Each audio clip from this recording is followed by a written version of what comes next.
Hormones are a very broad topic, as you've heard from our earlier chat with Dr. Mark.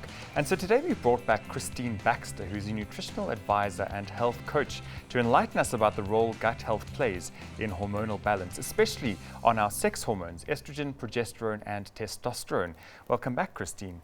This is, as I said, a broad topic, and we're just going to drill down into quite a specific part of it. Yes. But we spoke last week about gut health in general, and I think it's great that we've sort of revised that. But the role of hormones you touched on, but now we're going to expand there because this is quite a big, important one. Hormones are so prolific in our bodies in terms of very specific functions. So how does that affect gut health and vice versa? Basically, the word hormone originates from the Greek word hormon, which means to excite, to set in motion. Okay, so our hormones are responsible for so many processes that are vital to the body, from growth and development to metabolism and passions. Okay, they're tiny little chemical messengers that work throughout the body. So a hormonal imbalance can actually come across in ways unexpected. Stuff like you're not able to perform mentally like you used to, or you struggle to focus, you all of a sudden start feeling down, or even you struggle to lose weight. So as a woman, your hormones fluctuate monthly, but also they fluctuate according to food and lifestyle choices.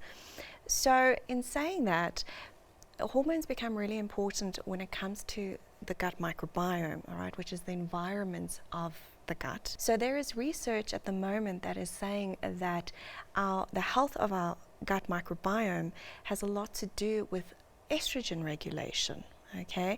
And actually, if you're sitting with that poor gut health, it can actually increase your risk of estrogen-related diseases, such as PCOS, endometriosis, and even breast cancer. How do you identify sort of symptoms that there is a hormonal challenge due to gut health versus it being something else? Okay, so one of the big things I see in my practice is estrogen dominance, all right?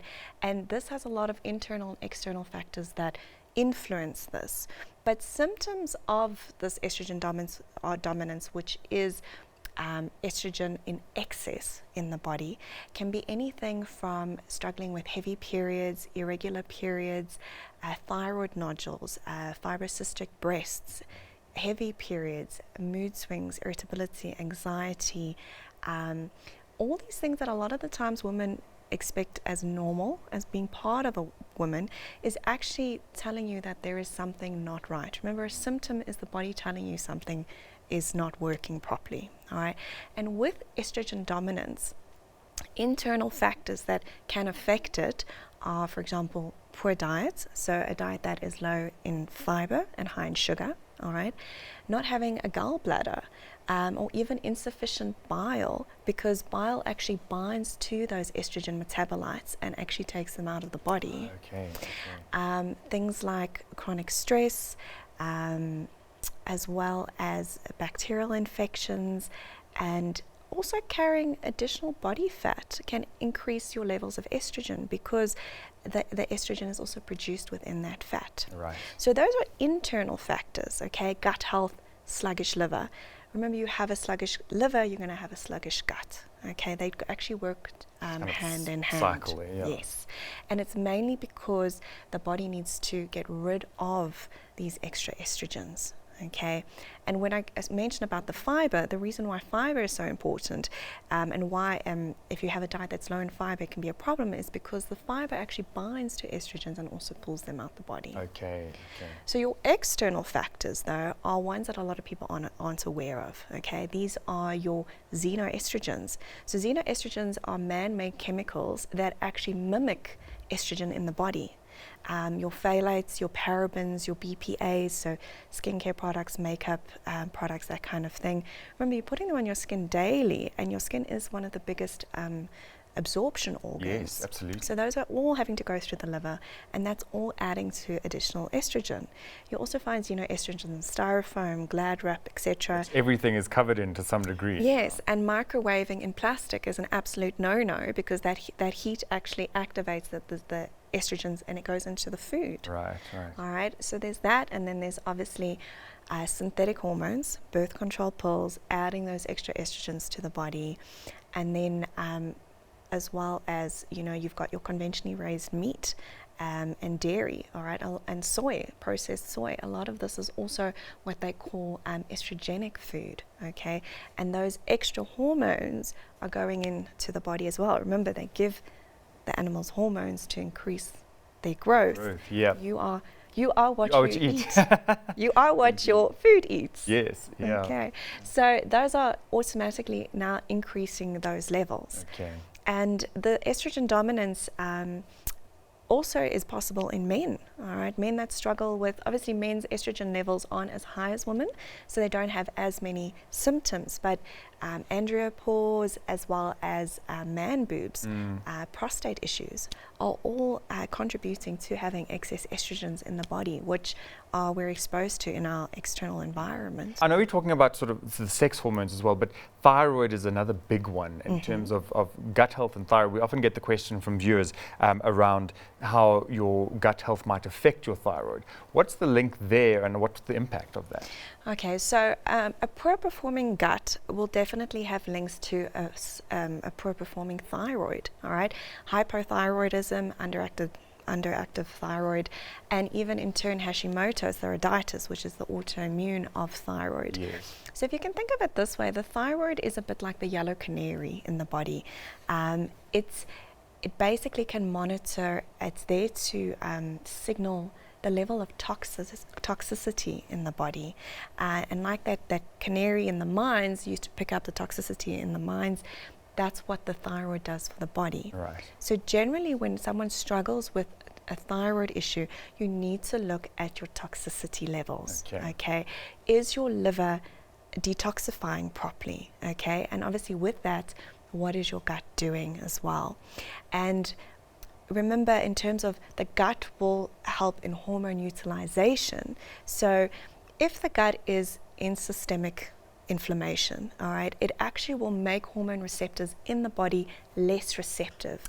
So you can be producing the hormones, but it doesn't necessarily mean that the body is actually reading them properly. Yes. And that is a big thing, and that stems a lot from the gut. Okay.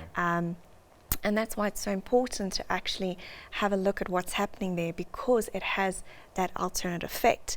And also, if you're not absorbing the nutrients in the gut, you're not going to be absorbing the nutrients needed to make those specific hormones that are needed, say, for example, for the thyroid. Okay. Again, it just goes to that system that we're working with in the body, and if it's out of kilter, there's a sort of a chain reaction that's happening.